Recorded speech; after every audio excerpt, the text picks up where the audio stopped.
मन भरकर शॉपिंग करने के बाद ढेर सारे शॉपिंग बैग से लदी नेहा अपने 5 वर्षीय बेटे के साथ जूस पीने के लिए एक रेस्टोरेंट की तरफ बढ़ी। बहुत देर से वह शॉपिंग कर रही थी तो थक भी गई थी और उसे थोड़ी भूख भी लग गई थी। बेटा विवान भी पिछले 3 घंटों से उसके साथ घूम रहा था तो वह भी अब थक गया था। आज नेहा ने अधिकतर शॉपिंग भी अपने लाडले बेटे के लिए ही की थी। कपड़े, खिलौने, नए शूज़ और भी न जाने क्या क्या खरीदा था उसने विवान के लिए। फिर कुछ अपने काम की चीज़ें ली और विशाल यानी अपने पति के लिए कुछ ना ले ऐसा तो हो ही नहीं सकता, तो उसके लिए भी एक बढ़िया सी टी शर्ट ले ली। एक परफ्यूम भी लगे हाथ ले लिया। हालांकि उन दोनों के जीवन में प्रेम की मधुर सुगंध पहले से ही बिखरी हुई है, लेकिन ऐसे छोटे छोटे उपहार उस सुगंध को और भी गहरा कर देते हैं। विशाल के बारे में सोचते ही नेहा के चेहरे पर एक प्यारी सी मुस्कुराहट आ गई। 6 साल हो गए हैं उनकी शादी को, लेकिन आज भी विशाल उसे उतना ही प्यार करता है जितना शादी के शुरुआती दिनों में करता था। इस मामले में नेहा खुद को बेहद किस्मत वाली मानती है। विशाल ने ही विवान जैसा प्यारा बेटा देकर उसे परिपूर्ण कर दिया था। प्यार से विवान का हाथ थामे वह आगे बढ़ ही रही थी कि अचानक एक जाने पहचाने चेहरे पर नजर पड़ते ही वह चौंकी। सामने से लगभग उसी की उम्र की एक युवती आ रही थी। नेहा को अधिक जोर नहीं देना पड़ा अपनी याददाश्त पर और उसने पहचान लिया कि यह तो ईशा थी। और पहचानती भी कैसे नहीं, ज़रा भी फर्क नहीं पड़ा था उसके चेहरे में। ठीक वैसी ही तो दिख रही थी जैसी कॉलेज के दिनों में दिखती थी। अरे ईशा, तू कैसी है? कितने सालों बाद मिल रही है। जैसे ही ईशा थोड़ा पास आई, नेहा उत्साह से उसकी ओर हाथ हिलाकर बोली, मैं ठीक हूँ नेहा, तुम कैसी हो? ईशा भी अचानक अपने सामने नेहा को देखकर खुश हो गई। वह भी हाथ में खूब सारे शॉपिंग बैग्स थामे हुए थी। शायद खरीदारी करने के बाद वह भी रेस्टोरेंट में ही जा रही थी। कहाँ जा रही है? शॉपिंग हो गई क्या तेरी? नेहा ने पूछा। हाँ यार, हो गई। थक गई थी तो सोचा जूस पी लूँ, फिर जाती हूँ, ईशा ने बताया और फिर पूछा, और तू, तेरी शॉपिंग हो गई? हाँ, मैं भी जूस ही पीने जा रही थी। चलना जूस पीते हैं, साथ ही बातें भी हो जाएंगी। कहते हुए नेहा विवान का हाथ थामे रेस्टोरेंट में चली आई। ईशा भी उसके साथ ही अंदर आ गई। अंदर का वातावरण बहुत सुकून भरा था। काफ़ी अच्छी ठंडक थी। दोनों एक कॉर्नर टेबल पर बैठ गई और अपने शॉपिंग बैग्स दीवार के सहारे टिका दिए। 2-4 टेबलों पर कुछ युवा जोड़े बैठे हुए अपनी ही दुनिया में खोए हुए थे।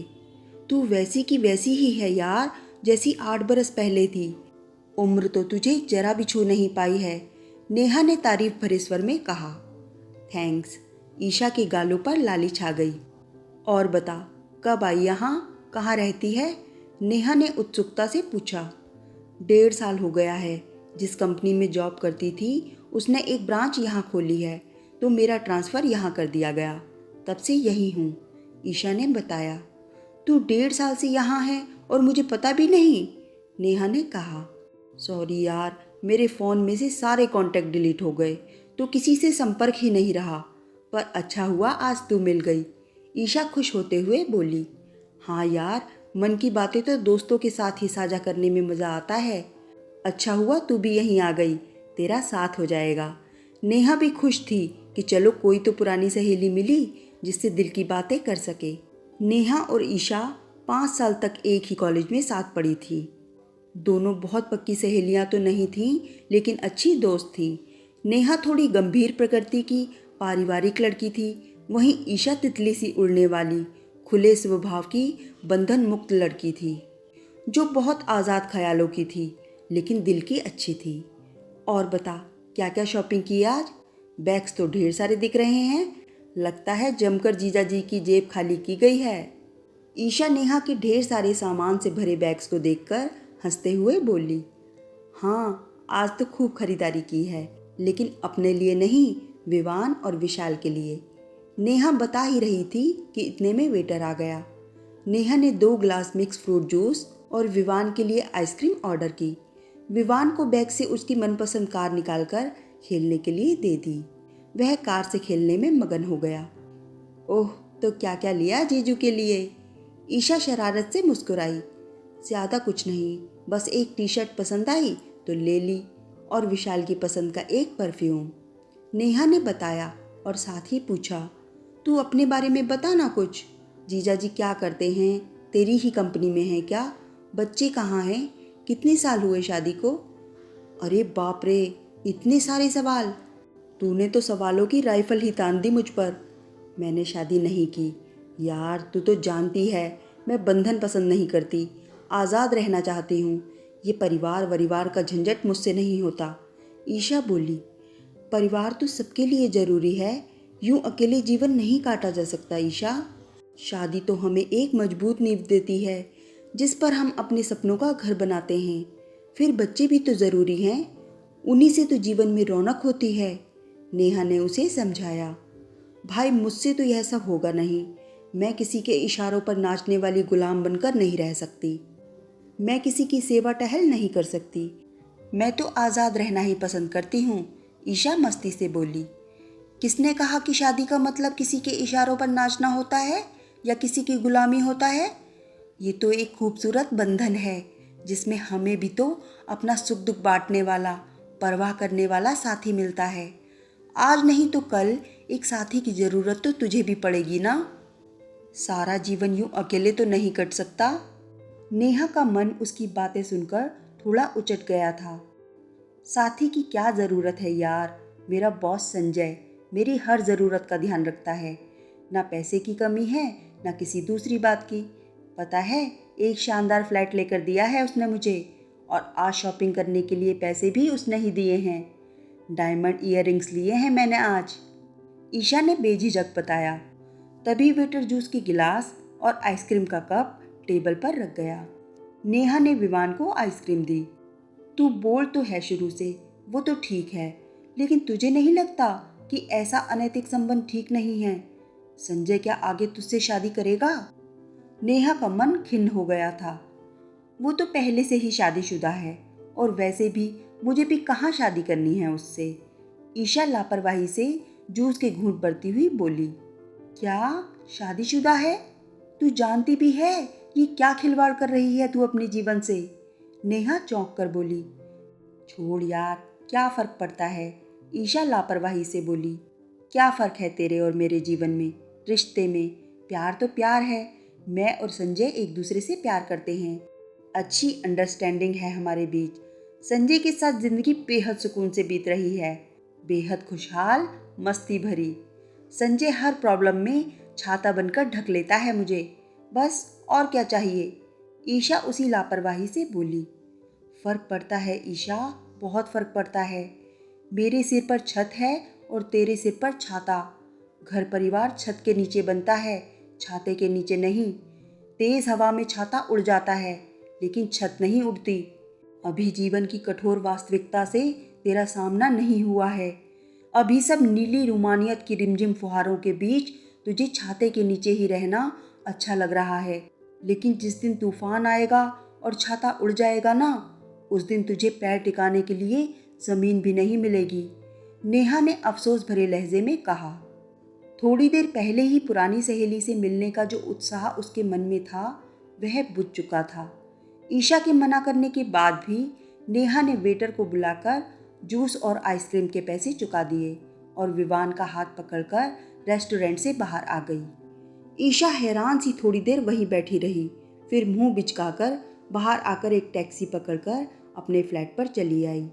ये शहर के एक पॉश इलाके का 3 बेडरूम वाला, सारी सुविधाओं से युक्त, आधुनिक तरीके से सुसज्जित, आरामदायक फ्लैट था जो संजय ने उसे तोहफे में दिया था। ईशा की अपनी तनख्वाह तो इतनी नहीं थी कि वह ऐसी आरामदायक और चकाचौंध भरी जिंदगी जी सकती। यहाँ नौकर चाकर और सुविधा की हर वस्तु उपलब्ध थी और संजय के साथ हर रात रंगीन। उसकी वार्डरोब में एक से एक महंगी और आधुनिक ड्रेसेस टंगी थीं। ड्रेसिंग टेबल के ड्रॉअर में महंगी गोल्ड और डायमंड की ज्वेलरी थी जो उसके जन्मदिन पर या वैलेंटाइन डे पर संजय ने उसे गिफ्ट की थी। कुल मिलाकर वह जिंदगी के पूरे मजे लूट रही थी। और क्या चाहिए जीने के लिए? ना कोई जिम्मेदारी, ना फालतू झंझट। ईशा की यही सोच थी कि पूरी जिंदगी बस ऐसे ही चैन और आराम से गुजर जाए। वह जीवन की रंगीनियों में ही खोई रहने वाली लड़की थी। क्या हुआ अगर संजय शादीशुदा है और उसे अपने परिवार को भी समय देना पड़ता है, लेकिन ऑफिस में तो दिन भर दोनों आसपास रहते हैं। मौका मिलते ही संजय उसे अपने केबिन में बुला लेता है और हफ्ते में कम से कम 3 रातें तो उसके साथ ही गुजारता है। फिर टूर पर भी तो साथ ले जाता है उसे अक्सर ही। 3 साल से वह संजय से प्यार करती है और वह उससे। और भला क्या चाहिए, ईशा सोचती जा रही थी। ईशा को फिर से नेहा की बातें याद आ गईं, लेकिन उसने उन्हें दिमाग से झटक दिया। नौकर उसके लिए चाय बना लाया और रात के खाने में उसकी पसंद पूछने लगा। ईशा अपने भाग्य पर इठलाती चाय का कप लेकर बालकनी में आ बैठी। वह आराम से कुर्सी पर पसर कर गर्मा गर्म चाय का आनंद ले रही थी और वहां नेहा बेचारी पति और बच्ची की फरमाइश पूरी करती रात के खाने की तैयारी में जुटी होगी। सोचकर ईशा व्यंग से मुस्कुरा दी। कहाँ ईशा की हाई प्रोफाइल लाइफ और कहाँ नेहा की वह मध्यम वर्गीय कोलू के बैल जैसी गृहस्थी की चक्की में पिसती जिंदगी।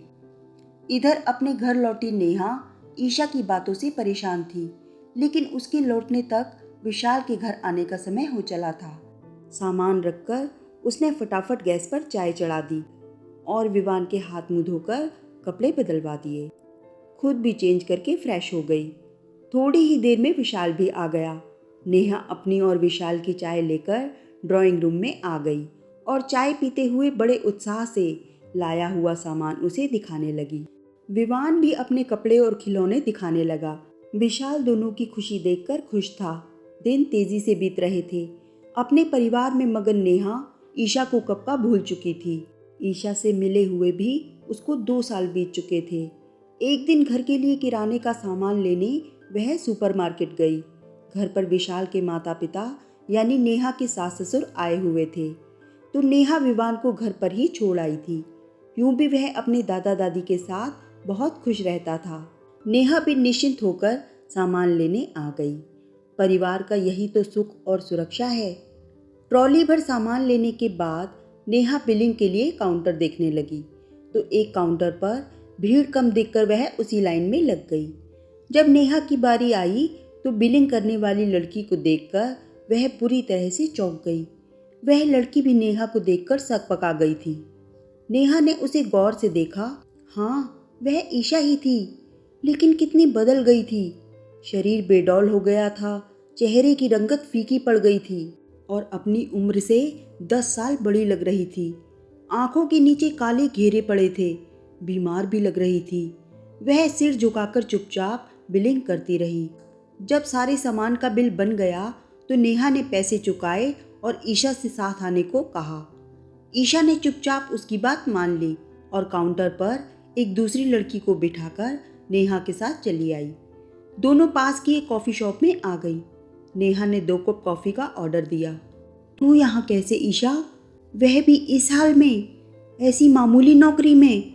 तेरे वो हाई प्रोफाइल महंगे आधुनिक कपड़े और वो डायमंड इयररिंग्स कहाँ गए? नेहा ने चुपते स्वर में पूछा। बस कर नेहा, मैं पहले ही किस्मत की मार खा चुकी हूँ। ईशा की आंखें छलछला आईं। क्या हुआ? संजय कहाँ है और तेरा ये हाल कैसे हुआ? नेहा ने थोड़ा नरम होते हुए पूछा। संजय अब मेरे साथ नहीं रहता, उसने मुझे छोड़ दिया है। मुझे नौकरी से भी निकाल दिया। मेरे एक्सपीरियंस सर्टिफिकेट में भी मेरे काम में इतनी खामियां लिख दी कि मुझे कहीं अच्छी जगह नौकरी नहीं मिली। आखिर बड़ी मुश्किल से मुझे यहाँ नौकरी मिली। पहली नौकरी मेरी सुंदरता की वजह से संजय ने मुझे दी थी। अब वह बात रही नहीं तो। ईशा की आंखों से आंसू बह निकले। लेकिन ऐसा क्यों? तुम दोनों तो एक दूसरे को प्यार करते थे, अच्छी अंडरस्टैंडिंग भी थी तुम दोनों के बीच। नेहा ने कॉफ़ी का घूंट भरते हुए पूछा। मैं तो यही समझती थी, लेकिन 2 साल पहले बाथरूम में पैर फिसल जाने से मेरे पैर की हड्डी टूट गई और साथ ही गिरने की वजह से मेरा गर्भपात हो गया। मुझे तो पता ही नहीं था कि मैं प्रेग्नेंट हो गई हूँ। उसी समय इलाज के दौरान किसी दवाई की रिएक्शन से मेरी ये हालत हो गई। बस तभी संजय का रवैया मेरे प्रति अचानक से बदल गया। मुझे अस्पताल में ही एडमिट करवाकर 8-10 दिन बाद उसने मेरी खोज खबर लेनी भी बंद कर दी। ऑफिस के कुछ सहकर्मियों ने मेरी देखभाल की। संजय के बारे में उन्होंने भी कुछ नहीं बताया। संजय ने फ़ोन पर मुझे ब्लॉक कर दिया। दूसरे के फ़ोन पर मेरी आवाज़ सुनकर फ़ोन काट देता। 2 महीने बाद जब मैं अस्पताल से डिस्चार्ज हुई तो बिल भरने में ही मेरी ना सिर्फ सारी जमा पूंजी खत्म हो गई, बल्कि मेरी चेन और अंगूठी भी बिक गई। जब मैं अपने फ्लैट पर पहुंची तो मेरे ही नौकरों ने मुझे अंदर नहीं जाने दिया। एक नौकर जो थोड़ा भला आदमी था, उसने बताया कि संजय ने यह फ्लैट मेरे लिए नहीं बल्कि मेरे जैसी लड़कियों के लिए ले रखा था। मुझसे पहले भी वहाँ 2 लड़कियाँ रह चुकी थीं, जिनसे मन भर जाने के बाद संजय ने मुझे रखा। मेरे बाद उसने दूसरी लड़की को अपने जाल में फंसाकर वहाँ रखा हुआ था। वो नौकर भी उसी के आदमी थे, इसीलिए किसी लड़की को कुछ नहीं बताते थे। ईशा ने 2 घूंट पानी पिया और आगे बोली, मुझे न उसने कपड़े लेने दिए न और कुछ सामान। मेरे पुराने कपड़े वह बैग में भर के पहले ही अस्पताल पहुंचा चुका था। अब वो महंगे कपड़े और इयररिंग्स उसने किसी दूसरी लड़की को दे रखे हैं। तो अब तू रहती कहाँ है? नेहा ने पूछा। एक परिवार के यहाँ ऊपर एक छोटा सा कमरा ले रखा है किराए पर, वहीं रहती हूँ, ईशा ने बताया। अपने घर क्यों नहीं चली जाती वापस? नेहा बोली। किस मुंह से जाऊं? 3 साल पहले संजय के कारण अपने परिवार वालों से रिश्ता तोड़ दिया था मैंने। उनकी उपेक्षा की थी। तू सच कहती थी नेहा, छत और छाते में बहुत फर्क होता है। जरा से तूफान में संजय नाम का वह छाता तपाक से उड़ गया। यही अगर मेरे सिर पर छत होती तो क्या मेरा पति, मेरा परिवार मुझे अस्पताल में अकेला छोड़कर चला जाता? ईशा की आंखों से आंसू बहने लगे। काश तू ये बात पहले ही समझ गई होती कि घर छत के नीचे बसते हैं, छाते के नीचे नहीं। अब भी कुछ नहीं बिगड़ा। माता पिता अपने बच्चों को माफ़ कर देते हैं। उनसे माफ़ी मांग ले और घर लौट जा। पिछला सब भूल जा। मुझे विश्वास है जल्दी ही एक छत के नीचे तेरा भी घर बस जाएगा। एक छत तो होगी ज़रूर तेरे नाम की भी। नेहा ने उसकी हथेली थपथपाते हुए उसे दिलासा दिया। नेहा की बातों ने ईशा के दर्द पर मरहम का काम किया। गर्म कॉफ़ी पीते हुए अब वह खुद को काफ़ी हल्का महसूस कर रही थी। छाते के उड़ जाने के दर्द से उबरकर अब उसकी आंखों में एक छत की उम्मीद झिलमिला रही थी।